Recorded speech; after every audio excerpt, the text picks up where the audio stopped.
Video পাঠায়, কখনো romantic video, কখনো ফিজিক্যালি বা এরকম অনেক কিছুই ভিডিও পাঠায়। তো ভিডিও পাঠাইতে পাঠাইতে আমারও কেমন জানি ওর প্রতি একটা আর কি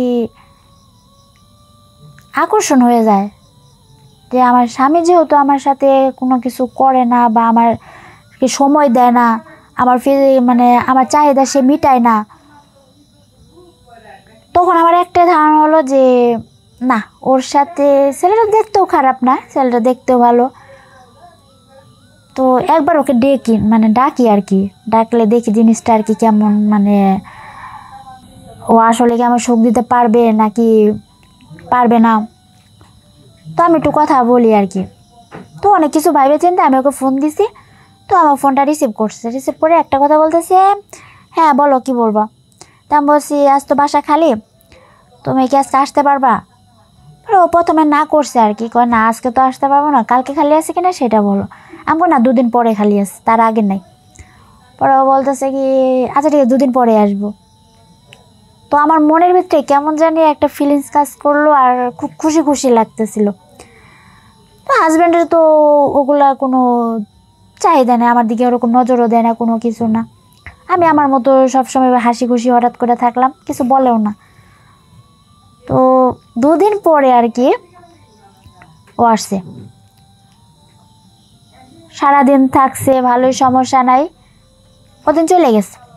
তো ওদিন চলে যাওয়ার এরকম আর কি ফিজিক্যালি সম্পর্ক ওর সাথে আমার হতেই থাকে, রেগুলার হতে থাকে, হতে হতে হতে হতে প্রায় 2 মাস পরে আর কি ও আমারকে ফোন দিছে, কয় তুমি কই? আমাকে বাসায়, আসতে পারবো? আমাকে হ্যাঁ অবশ্যই, কেন আসতে পারবো না, কারণ সারাদিন আমার স্বামী বাসায় থাকে না, সারাদিন অফিসেই থাকে।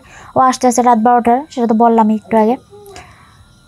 তো আমার যে চাহিদাটা সেই ছেলেটা আর কি মিটাইতো। আসসালামু আলাইকুম, আমি প্রিয়া, আমি খুলনা থাকি। তো আপনাদের সাথে কিছু কথা শেয়ার করার জন্য আমি আবার আসছি। এই কথাগুলো শেয়ার করলেও হয় আবার না করলে হয়, কিন্তু আমার মনে হলো যে কেন জানি না আপনাদের সাথে শেয়ার করি, কারণ কখনো কারোর সাথে কথা শেয়ার করা হয় না, তো বা করতেও পারি না এই কথাগুলা। তো আজকে আপনাদের সাথে কথাগুলো শেয়ার করি। আমার বিয়ে হয়েছে 3 মাস। তো স্বামী চাকরি করে, ভালো বেতনেই, 3 লাখ টাকা বেতন পায়।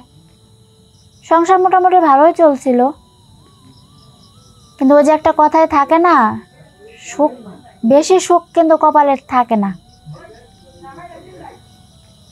তো স্বামী সারাদিন ডিউটি করে, রাত 12টার দিকে অফিস থেকে আসে। আসার পরে আমার সাথে ঠিকই শুয়ে থাকে, আমার সাথে কিছু একটু একটু গল্পও করে, কিন্তু আমার যে চাহিদাটা, মানে স্ত্রীর যে একটা চাহিদা থাকে, সেটা তো আপনারা মনে হয় বুঝেন যে স্বামীর কাছে কি চাহিদা থাকে। শুধু ধন সম্পদ থাকলেই কিন্তু সব কিছু হয় না, পেটে ভাত থাকলেই কিন্তু সব কিছু হয় না। কিছুটা স্বামীর আদর, ভালোবাসা সব কিছুই লাগে। তো সেদিক থেকে আমার স্বামী অক্ষমই বলতে পারেন, কারণ আমার স্বামী কখনোই আমার এই সুখটা দিতে পারে নাই। কারণ অফিস থেকে আসার পরে খুব টায়ার্ড থাকে, ঠিকভাবে কথাও বলে না, 2-1টা কথা বলে ওইভাবে আবার শুয়ে পড়ে। আমার যে একটা চাহিদা, সেটা আমি আজ পর্যন্ত কখনো তার কাছ থেকে পাইলাম না। তো এইভাবে যাইতে যাইতে যাইতে যাইতে হঠাৎ মোবাইল নিয়ে একদিন বসে আছি কাজটা শেষ করে। তো একজন ছেলের প্রোফাইল দেখলাম আর কি ফেসবুকে। তো ভালোই লাগলো, তাকে ফেসবুক ফ্রেন্ড বানালাম, সে অ্যাকসেপ্টও করলো। তার সাথে কিছুদিন কথাও বললাম। কথা বলতে বলতে বলতে বলতে প্রায় 3-4 মাস পরে আমার স্বামীর কথা আর কি বিস্তারিত সব তাকে জানাই, মানে কথাটা আর কি বলি যে আমার স্বামী এরকম, আমাকে সুখ দিতে পারে না, মানে কি সমস্যা, সব কিছুই আর কি বিস্তারিত বলি। তো ও আর কি আমার সান্ত্বনা দেয়, ও তো এরকম কিছু প্রথমে বলে না। তো না বলতে বলতে তার 2-3 দিন পরেই হঠাৎ ও আমাকে আজে বাজে হয়তো বুঝতে পারে আর কি যে আমার কি দরকার, যার কারণে আর কি ও আজে বাজে ভিডিও পাঠায়। কখনো রোমান্টিক ভিডিও, কখনো ফিজিক্যালি বা এরকম অনেক কিছুই ভিডিও পাঠায়। তো ভিডিও পাঠাইতে পাঠাইতে আমারও কেমন জানি ওর প্রতি একটা আর কি আকর্ষণ হয়ে যায়, যে আমার স্বামী যেহেতু আমার সাথে কোনো কিছু করে না বা আমার সময় দেয় না, আমার মানে আমার চাহিদা সে মিটায় না, তখন আমার একটা ধারণা হলো যে না, ওর সাথে ছেলেটা দেখতেও খারাপ না, ছেলেটা দেখতেও ভালো। তো একবার ওকে ডাকি আর কি, ডাকলে দেখি জিনিসটা আর কি কেমন, মানে ও আসলে কি আমার সুখ দিতে পারবে নাকি পারবে না। তো আমি একটু কথা বলি আর কি। তো অনেক কিছু ভাইবে চিন্তা আমি ওকে ফোন দিছি। তো আমার ফোনটা রিসিভ করছে, রিসিভ করে একটা কথা বলতেছে, হ্যাঁ বলো কি বলবা। তা আমি বলছি আজ তো বাসা খালি, তুমি কি আজকে আসতে পারবা। ও প্রথমে না করছে আর কি, কয় না আজকে তো আসতে পারবো না, কালকে খালি আছে কিনা সেটা বলো। আমি না 2 দিন পরে খালি আছে, তার আগে নাই। পরে ও বলতেছে কি আচ্ছা ঠিক আছে 2 দিন পরে আসবো। তো আমার মনের ভিতরে কেমন জানি একটা ফিলিংস কাজ করলো আর খুব খুশি খুশি লাগতেছিল। তো হাজব্যান্ডের তো ওগুলা কোনো চাহিদা নেই, আমার দিকে ওরকম নজরও দেয় না, কোনো কিছু না। আমি আমার মতো সবসময় হাসি খুশি হঠাৎ করে থাকলাম, কিছু বলেও না। তো 2 দিন পরে আর কি ও আসছে, সারাদিন থাকছে, ভালোই, সমস্যা নাই। ওদিন চলে গেছে। তো ওদিন চলে যাওয়ার এরকম আর কি ফিজিক্যালি সম্পর্ক ওর সাথে আমার হতেই থাকে, রেগুলার হতে থাকে, হতে হতে হতে হতে প্রায় 2 মাস পরে আর কি ও আমারকে ফোন দিছে, কয় তুমি কই। আমাকে বাসায়, আসতে পারবো। আমাকে হ্যাঁ অবশ্যই, কেন আসতে পারবো না, কারণ সারাদিন আমার স্বামী বাসায় থাকে না, সারাদিন অফিসেই থাকে। ও আসতে আসতে রাত 12টার, সেটা তো বললাম একটু আগে। তো আমার যে চাহিদাটা সেই ছেলেটা আর কি মিটাইতো।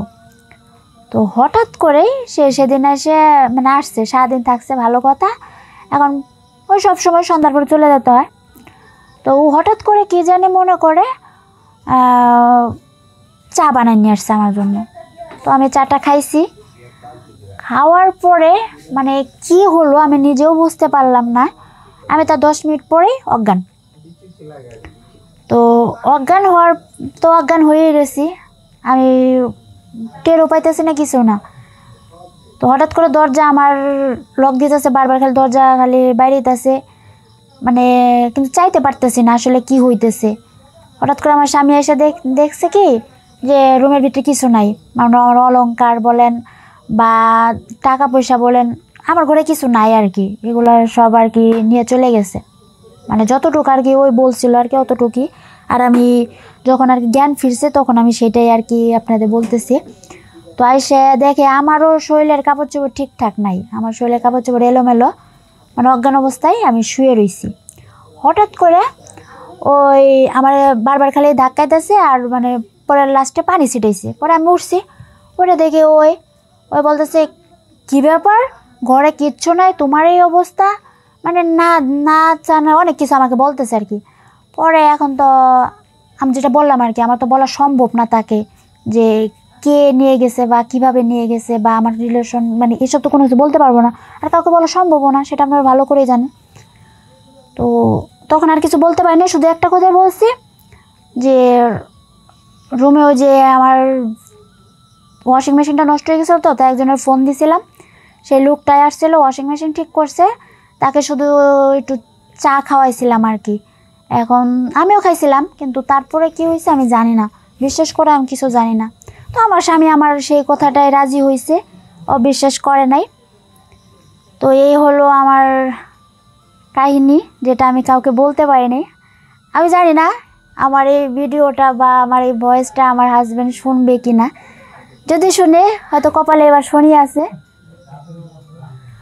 তো দর্শক, আপনাদের উদ্দেশ্যে আমি একটা কথাই বলবো, আপনাদের কাছে অনুরোধ বললে ভুল হবে, মানে আর যা বলা দরকার সেটা আমি বলতে পারতেছি না। আপনাদের কাছে একটাই অনুরোধ, একটাই রিকোয়েস্ট,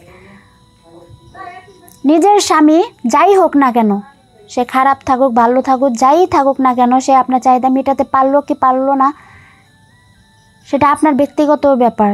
আপনি দয়া করে তাকে চিকিৎসা করান, ডাক্তার আছে, ডাক্তারের পরামর্শ নেন। কিন্তু ভুল করেও কখনো এই ফেসবুক মানে ইন্টারনেট যুগে প্রেম করবেন না। আর যদি প্রেম করেন তাহলে আমার মতোই কিন্তু আপনাদের অবস্থা হবে। তখন এইগুলো পাবেন না, ওইগুলো পাবেন না। তাই দয়া করে আপনাদের কাছে অনুরোধ, আপনারা স্বামীর যাই হোক না কেন, সে দুর্বল থাকুক বা সুস্থ থাকুক, একটু মাথায় চিন্তা করে জীবনটাকে সাজানোর চেষ্টা করেন। ধন্যবাদ।